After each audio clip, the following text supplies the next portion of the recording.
Oi, gente, a paz do Senhor, tudo bem com todos vocês? Então, nesse vídeo, eu quero aqui, irmãs, fazer uma alerta. Quero aqui fazer uma alerta. Isso aqui é uma alerta de utilidade pública, viu? Para você que tá aí do outro lado. Isso é um alerta, assim, muito... É um alerta e eu quero aqui falar aqui nesse vídeo, né, sobre a experiência que eu tive aqui uns dias, na verdade, agora eu não lembro se foi ontem ou se foi ontem de ontem, eu já falei isso aqui no canal e eu vou falar quantas vezes forem necessárias porque tem pessoas novas chegando aqui e esse canal aqui, esse vídeo é um vídeo assim de alerta, né? Irmãs, eu quero aqui falar para você que está aí do outro lado sobre os perigos da automedicação. Um médico, quando ele faz uma faculdade, são 6 anos, e a pessoa sai dali como clínico geral. Mas ele estuda anatomia, fisiologia, estuda, irmãs, é muito conhecimento do funcionamento do corpo. E além de 1 ano, 2 anos mais de especialização. Que aí sai neurologista, cardiologista, ainda tem a especialização. Mas se ele ou ela não quiser, sai mesmo como clínico geral, né, que é a clínica médica. E eu aqui quero dizer que a clínica ela é soberana, tá? E ali atende, ele se forma um médico generalista. Irmãs, então é uma responsabilidade muito grande. Quando o médico ele receita uma medicação errada, ele comete um erro, você pode entrar com processo, com recurso, inclusive lá no CRM, que é o Conselho Regional de Medicina, e fazer ali uma denúncia que esse CRM, ele pode ser suspenso, pode ser cassado e o médico pode ir até preso, viu, irmãs? E sobretudo quando ele passa alguma medicação, algo, né, e ali for provado que é uma imperícia, uma imprudência, ou de forma dolosa. Irmãs, ó, então há um perigo muito grande de pessoas que ficam se automedicando e recebendo medicações de outras pessoas que nem sabem. Irmãs, quando você, sobretudo, irmãs de todas as espécies, tá? Eu já vim aqui no canal e eu vou colocar o relato dessa irmã aqui no final desse vídeo. Eu já coloquei, eu guardei esse vídeo. Eu vou colocar aqui no final desse vídeo. O marido dela quase morreu por conta de uma sinusite mal curada. A bactéria ficou mais potente, ela ficou mais forte. E ali, irmãs, quando você usa uma medicação errada, aquela bactéria, isso acontece muito com bactéria, ela fica mais resistente. Quando você não mata ela de forma efetiva para erradicar aquela bactéria, ela fica multiresistente ou então super resistente. E depois, para matar, irmãs, essa bactéria é difícil, porque o paciente vai a óbito. Da septicemia, ela se multiplica, toma o corpo inteiro, que dá a septicemia, infecciona o corpo inteiro, dá aquela infecção generalizada, porque os médicos não têm poder, muitas das vezes, já tentaram todos os antibióticos e não conseguiram matar aquilo dali. Então, em nome de Jesus, eu sei que dá trabalho, eu sei que dá um trabalho para você marcar a consulta, vai na emergência, vai numa UPA, tem ali aqueles primeiros cuidados ali, depois marca a consulta no postinho. Se você tem um plano de saúde, você é uma pessoa assim que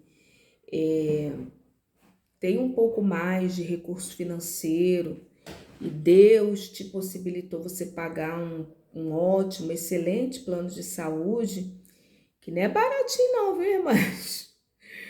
Mas que Deus te abençoe, vai para o teu plano, né? Vai lá para o plano, vai para emergência, vai, busque um atendimento médico. E aqui, ó, mas só atende com consulta marcada. Você vai tentar um encaixe, e nem que seja lá no postinho. Ainda mais se você for uma pessoa idosa, uma criança ou uma gestante, são grupos de vulnerabilidade. Há a possibilidade do encaixe.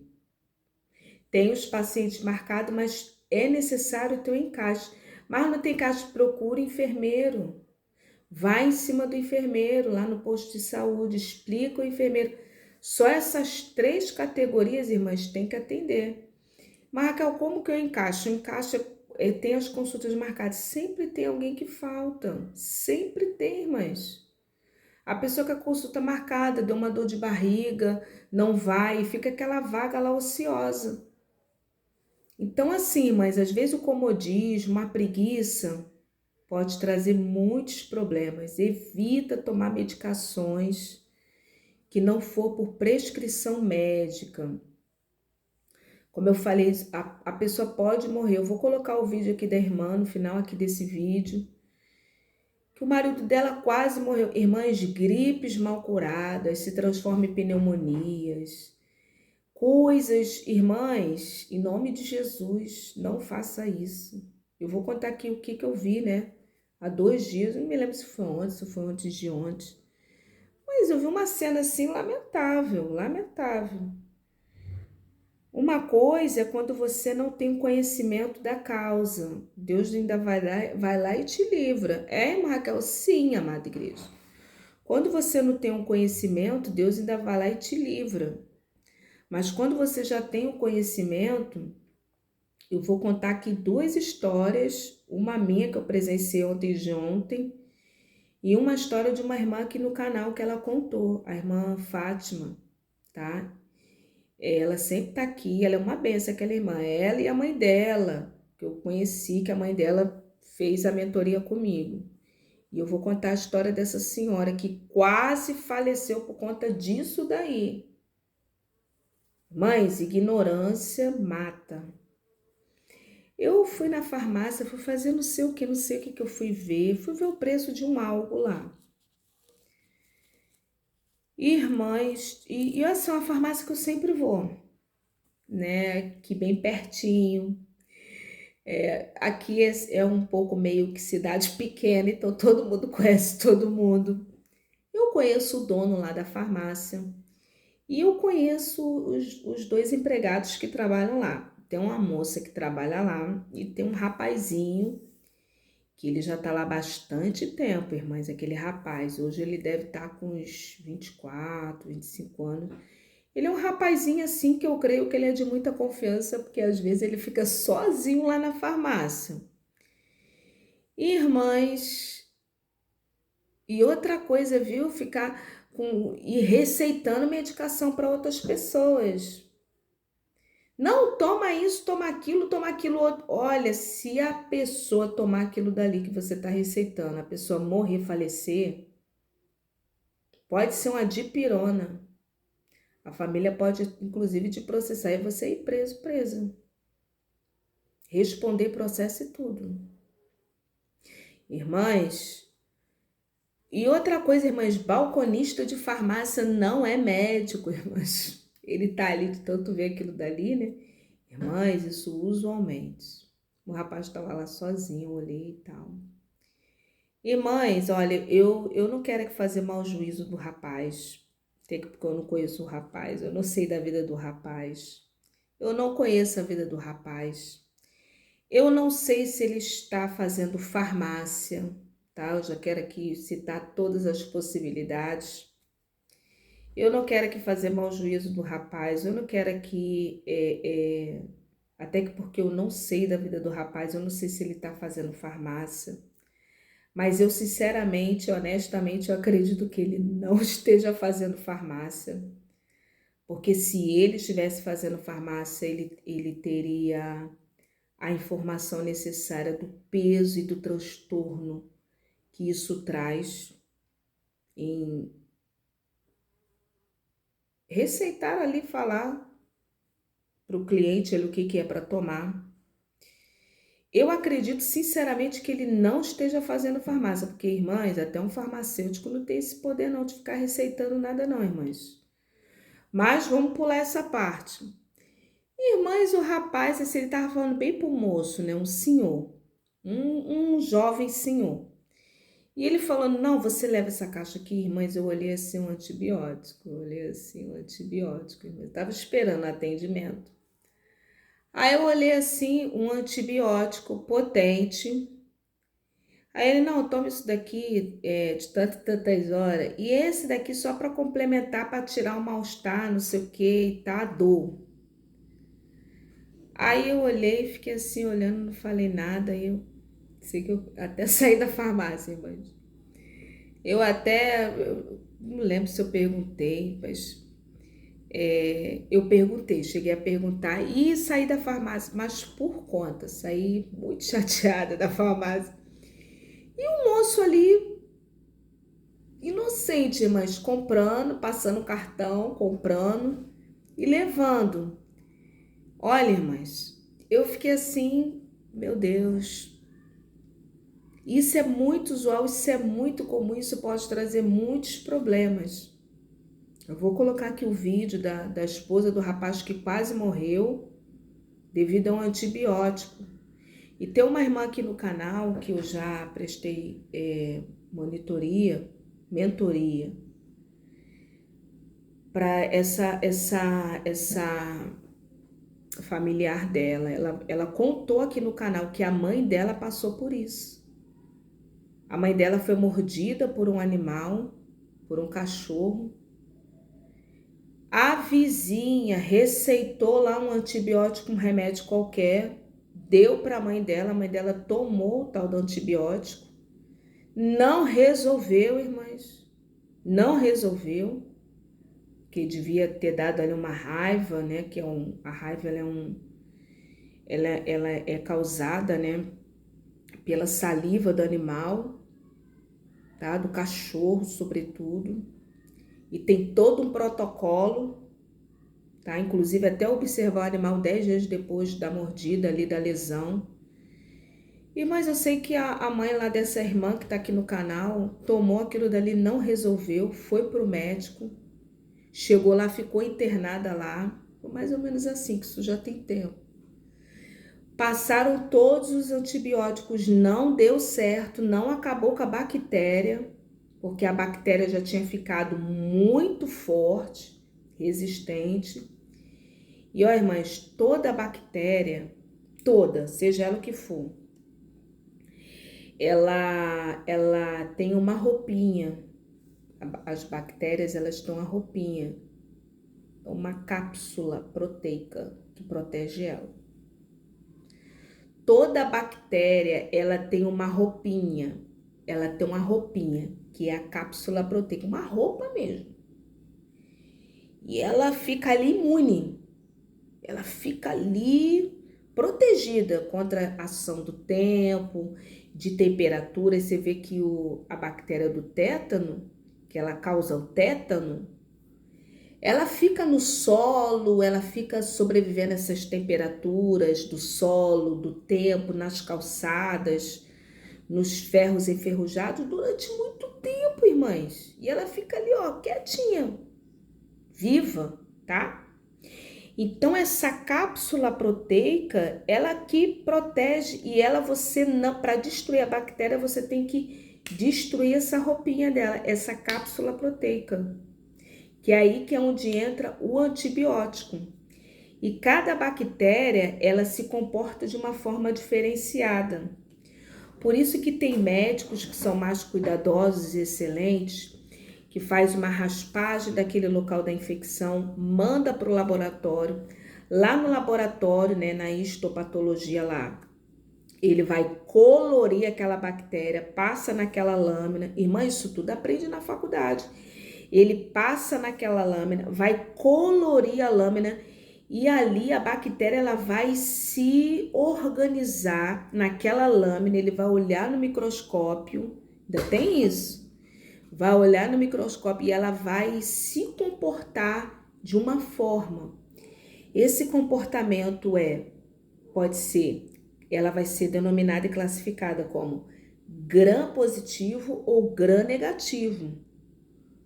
Ela pode ficar em forma de cocos ou filamentos. Irmãs, o médico sabendo dali ver a resposta do laboratório, ele já sabe imediatamente qual é o antibiótico que vai matar aquele mal na vida do paciente lá, irmãs. Então, a situação não é tão simples assim como às vezes parece. E ali, irmãs, essa irmã contando aqui no canal, ela falou, é verdade, irmã, que eu gravei esse vídeo aqui uma vez, ela relatou esse testemunho, que a mãe dela, os médicos lá todos tentaram, fizeram de tudo, a bactéria já estava muito forte, a mãe dela quase que morre, não tinha assim mais condições de viver, mas aí graças a Deus que Deus enviou uma médica lá, que estava de plantão naquele dia, mandou ela ir para a Fiocruz, que só na Fiocruz tinha tratamento para matar esse mal na vida da mãe dela. E ali, irmãs, graças a Deus foi um grande livramento na vida daquela irmã. Então, isso é muito sério. Eu vou colocar aqui, né, o testemunho que aconteceu isso na vida desse homem, né? Um homem de uma sinusite mal curada, tá? Entrou, acho que pelas vias aéreas lá do homem, foi parar lá nas meninges. Vocês ouçam aqui o relato que eu vou colocar aqui. Que Deus abençoe e fique na paz. Esse testemunho emocionante é um verdadeiro alerta que vai salvar muitas vidas. Acompanhe. Eu estava devendo esse vídeo para Deus. E eu espero que ele alcance o maior número de pessoas. Esse é o tipo de vídeo que eu gostaria de ter visto há 30 dias atrás. Ele pode salvar a sua vida, a vida de quem você ama. Então fica até o final e já compartilha com o maior número de pessoas possível, porque no dia 19 de março, uma simples sinusite levou meu esposo entubado para a UTI. É sobre isso, eu demorei um tempo para gravar esse vídeo, mas eu acho que hoje, o momento da Páscoa, o momento da ressurreição, o momento de uma nova vida, é o momento que Deus escolheu, o momento que eu estou me sentindo mais segura para falar sobre isso. No dia 19 de março, às 2 horas da manhã, na madrugada de quarta, meu esposo começou a apresentar uma febre, né? Eu pensei que fosse uma dor no corpo, que fosse uma dengue, algo mais tranquilo. Eu mediquei ele às 2 da manhã, quando foi 6 horas da manhã a febre não havia baixado. Às 7h30 da manhã eu tentei colocá-lo no chuveiro, eu vou resumir aqui pra vocês. E quando eu coloquei ele no chuveiro, na tentativa de baixar essa febre, ao falar com ele, ele já estava totalmente sem conseguir responder, sem conseguir falar, enrolando a língua, enrolando a fala. Eu chamei imediatamente o SAMU. Eu estava ali com meu menino de 5 anos, grávida de 33 semanas, e com meu esposo saindo daqui de casa praticamente sem vida. E ao chegarmos, né, no primeiro pronto atendimento ali, nós já tivemos ali um pré-diagnóstico. A médica que nos atendeu disse que poderia ser meningite. Naquele momento, ficamos ali todos apreensivos, sem saber o que era, sem saber o que não era. E diante de todo medo, eu grávida, com meu pequeno ali do lado, nós não queríamos acreditar naquele diagnóstico. Eu trouxe aqui logo no perfil sobre o caso.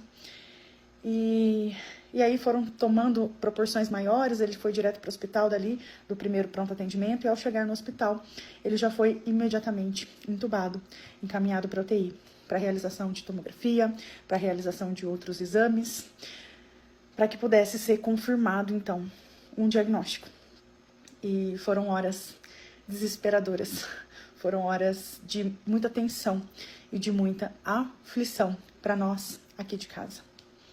Dentre todos os exames que foram feitos tomografia, exames de sangue, exames de infecção e também a coleta do líquor da coluna.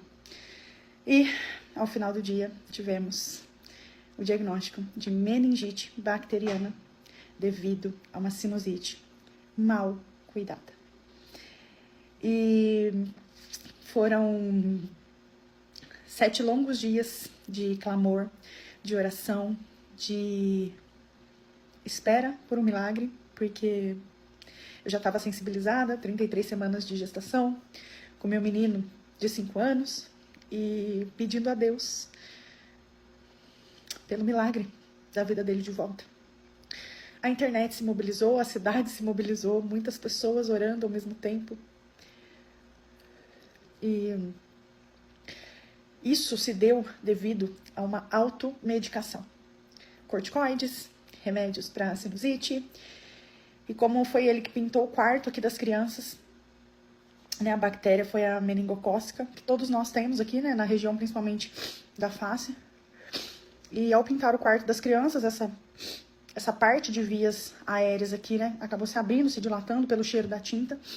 E a bactéria que estava aqui, resistente por não estar sendo tratado corretamente, apenas com remédios, as automedicações que nós mesmos fazemos, subiu para o cérebro, causando a infecção, causando a meningite. Foram dias tensos, dias onde nós estivemos bem próximos do fim, bem próximos de uma...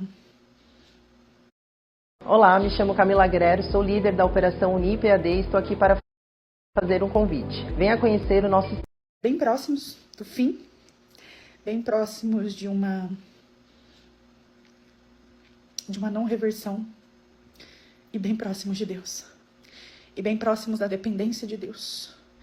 Foram 7 dias entubados, entre altos e baixos, entre tira a sedação, coloca a sedação, está com pressão intracraniana, não está com pressão intracraniana. Em meio a todo esse desespero, no dia 25 de março, Deus operou o maior milagre que eu já vivi em 36 anos de vida.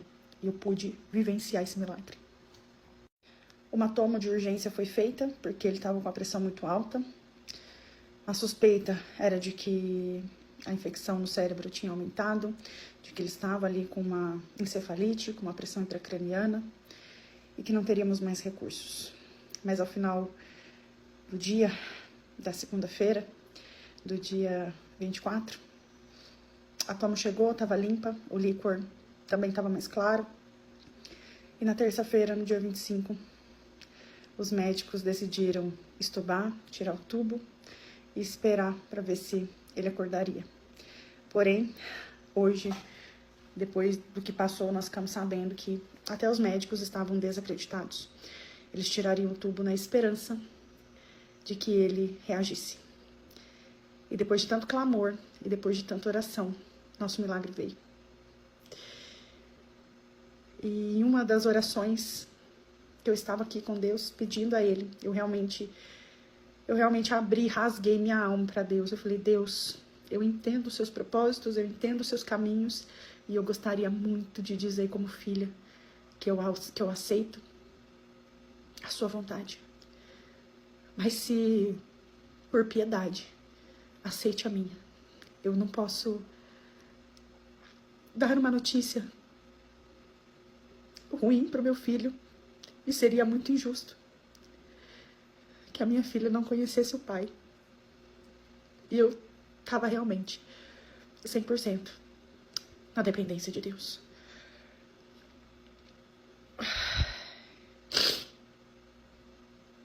E ontem, na verdade, fez 30 dias desse ocorrido.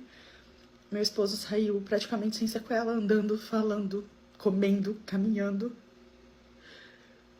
E a pequena sequela que ficou não é nada diante do milagre da vida. E em uma das orações, Deus me pediu, use a tua voz, use as suas redes sociais e alerte mais pessoas sobre esse diagnóstico e sobre automedicação. E por diversas vezes eu abri a câmera do celular para gravar esse vídeo aqui, para falar sobre isso. E eu não conseguia desenvolver o assunto, eu não conseguia falar. Mas hoje, nesse final de dia de Páscoa, nesse final de dia de ressurreição, de vida, eu percebo que tem total significado. Eu tô grávida de 37 semanas, Maria ainda está aqui, crescendo em graça, beleza. Eu tô com o pai dos meus filhos em casa, com meu esposo. Vivemos dias fortes, intensos de oração, de fé, de resiliência. Então, se você tem essa mania de se automedicar. Se você tem qualquer sintoma, se o teu corpo dá qualquer sintoma de que não tá bem, de que você não está bem, procure ajuda. Porque uma sinusite, algo tão comum, quase tirou a vida do bem mais precioso dos meus filhos.